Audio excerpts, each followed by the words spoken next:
بسم اللہ الرحمن الرحیم۔ السلام علیکم ورحمۃ اللہ وبرکاتہ۔ پیارے دوستو، اس کائنات کا سب سے بڑا راز کسی کھوئی ہوئی کتاب میں نہیں بلکہ ایک ایسے ذکر میں چھپا ہوا ہے جسے صرف زبان سے نہیں بلکہ روح سے پڑھا جاتا ہے۔ ایک ایسا ذکر جو کسی سائل اور گداگر کو ایسی روحانی طاقت دیتا ہے کہ بادشاہ بھی اس کے قدموں میں آ جاتے ہیں، اور وہ نام ہے جسے اسم اعظم کہتے ہیں۔ اولیاء کرام کہتے ہیں کہ جسے یہ اسم اعظم کا راز مل جاتا ہے اس کے لیے دنیا اور آخرت کے سارے دروازے کھل جاتے ہیں اور اس کی ساری دعائیں قبول ہوتی ہیں۔ وہ اللہ تعالیٰ کا محبوب بندہ بن جاتا ہے، بلکہ قدرت اس کے لیے سارے راستے کھول دیتی ہے۔ لیکن ایک سوال ہمیشہ سے رہتا ہے کہ اسم اعظم تک کون پہنچ سکتا ہے؟ کیا یہ کوئی صرف بزرگان دین کو ہی ملتا ہے یا کوئی بھی سچا مسلمان اس راز کو حاصل کر سکتا ہے؟ آج ہم ایک نئے راستے پر داخل ہونے جا رہے ہیں جہاں ہر موڑ پر ایک نیا راز کھلتا ہے اور آخر میں سچ آپ کے سامنے آئے گا جو انسان کی پوری زندگی بدل دے گا۔ پیارے دوستو، ویڈیو بہت ہی معلوماتی ہے، اس لیے آخر تک ضرور دیکھیے گا، اور ہمارے چینل پر جو نئے ہیں ان سے گزارش ہے کہ ہمارے چینل کو سبسکرائب ضرور کیجیے اور کامنٹس میں ضرور بتائیے گا۔ جزاک اللہ۔ تو پیارے دوستو، چلیے سب سے پہلے یہ جان لیتے ہیں کہ اسم اعظم کیا ہے۔ اسم اعظم کوئی ایک لفظ نہیں بلکہ یہ اللہ تعالیٰ کا ایک کرشماتی نام ہے جس کو پڑھنے سے اللہ کی قدرت متحرک ہو جاتی ہے۔ یہ اللہ تعالیٰ کا صفاتی نام ہے، پھر اللہ کی قدرت اسم اعظم پڑھنے والے کی طرف متوجہ ہو جاتی ہے۔ علماء کرام کہتے ہیں کہ اللہ تعالیٰ کے ہر نام میں ایک ایسی نوری اور روحانی طاقت ہوتی ہے، لیکن کچھ اللہ تعالیٰ کے اسماء الحسنی ایسے ہوتے ہیں جو بندے کے اندر ایک روحانی طاقت پیدا کر دیتے ہیں۔ انہی ناموں میں سے ایک بلند مقام والا نام ہے جسے اسم اعظم کہا جاتا ہے۔ اکثر لوگ پوچھتے ہیں کہ یہ کوئی ایک لفظ ہے، ایک نام ہے جو صرف بزرگان دین کو ہی معلوم ہوتا ہے اور انہی کو ملتا ہے۔ حقیقت یہ ہے کہ اسم اعظم کو سمجھنا کسی سائنسی فارمولے سمجھنے جیسا نہیں ہے، بلکہ اس کا تعلق انسان کے حال اور اس کی روحانی کیفیت سے ہے۔ علماء کرام کہتے ہیں کہ اسم اعظم کا اصل راز دو چیزوں پر ہے۔ دو چیزوں کا ملاپ، ایک اللہ کا وہ نام جو انسان کے دل سے میل کھا جائے اور دعا اوپر تک ربط بنا لے، اور دوسرا انسان کی روحانی کیفیت، یعنی وہ انداز اور اخلاص اور یقین جس میں دعا ہم آہنگ ہو کر نور بن جائے۔ یعنی اسم اعظم صرف الفاظ نہیں بلکہ الفاظ اور روحانی کیفیت کا وہ مجموعہ ہے جو قدرت کو ہاں کہنے پر راضی کر دے۔ پیارے دوستو، ہر ذکر ایک روحانی طاقت رکھتا ہے، مگر وہ ذکر جو اسم اعظم کے قریب ہوتا ہے وہ انسان کے اندر ایک روحانی تبدیلی کر دیتا ہے۔ یہ تبدیلی کسی بزرگ کا دیا ہوا نسخہ نہیں بلکہ یہ اللہ تعالیٰ کی قدرت میں رکھی ہوئی ایک نشانی ہے۔ انسان کی روح ہمیشہ تین مقامات سے اشارہ لیتی ہے، ایک ذہن کی آواز، دوسرا نفس کی خواہش، اور تیسرا اللہ کی طرف سے ایک نوری کشش۔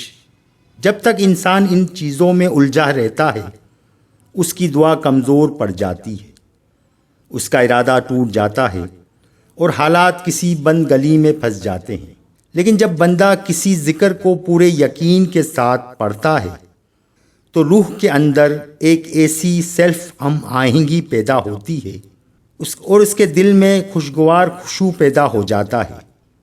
علماء کرام اسی کو حال کا بدلنا کہتے ہیں۔ پھر بندے کا ذکر اس کی بے چینی کو سست کرتا ہے، ذہن کی منفی شور کو مدھم کرتا ہے اور روح کے اندر نوری سگنل کو مضبوط کرتا ہے۔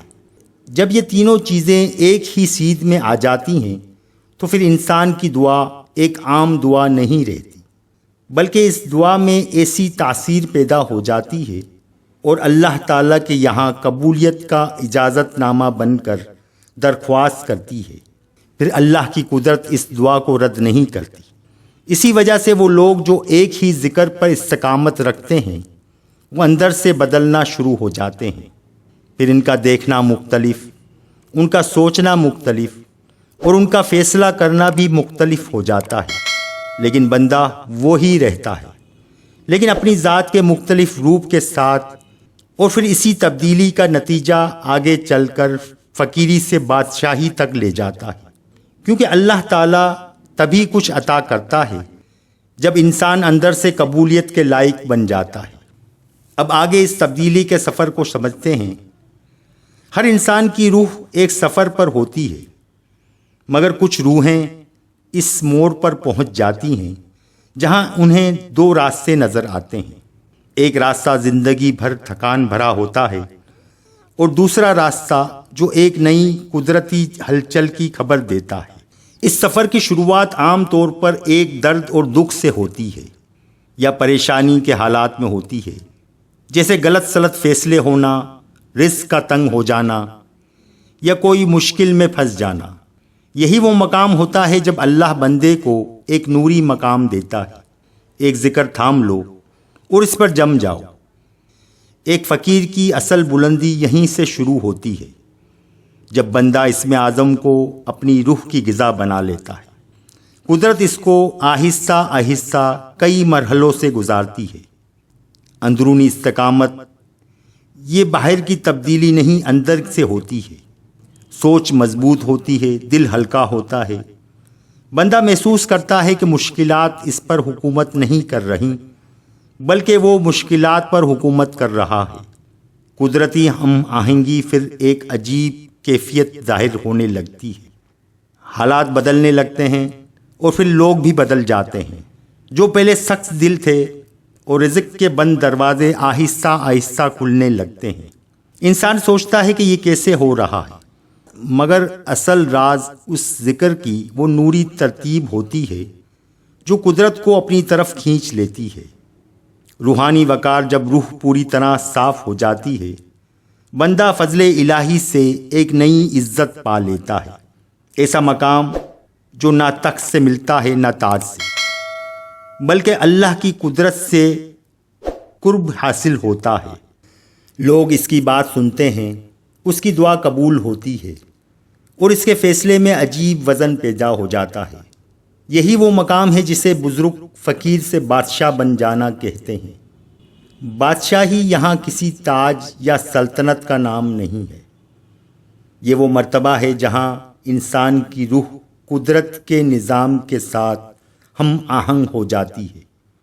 یہ عمل مشکل ضرور لگتا ہے، مگر جو بندہ ذکر کو اپنا ہمراز بنا لیتا ہے، اس کے لیے یہ راستہ قدم بقدم نور سے بنتا چلا جاتا ہے۔ اب دوستو یہ سمجھ لیتے ہیں کہ اسم اعظم کیا ہے۔ اسم اعظم سے مراد اللہ تعالیٰ کا وہ عظیم نام یا ناموں کا مجموعہ ہے جن کے ذریعے اللہ تعالیٰ سے دعا کی جائے تو دعا کی قبولیت کی خاص امید ہوتی ہے۔ حدیث مبارکہ میں ذکر ملتا ہے کہ نبی کریم صلی اللہ علیہ وآلہ وسلم نے فرمایا کہ اللہ تعالیٰ کا ایک ایسا اسم اعظم ہے کہ جب اس کے ذریعے دعا کی جائے تو اللہ تعالیٰ ضرور قبول فرماتا ہے، اور جب اس کے ذریعے سوال کیا جائے تو عطا فرماتا ہے۔ البتہ علماء کرام کے درمیان اس بات میں اختلاف ہے کہ اسم اعظم کون سا نام ہے۔ مختلف احادیث کی بنیاد پر بعض علماء نے ان ناموں کو اسم اعظم قرار دیا ہے۔ نمبر 1، اللہ تعالیٰ کا صفاتی نام بھی ہے اور ذاتی نام بھی اللہ ہے، اس لیے اسے بھی اسم اعظم کہا جاتا ہے۔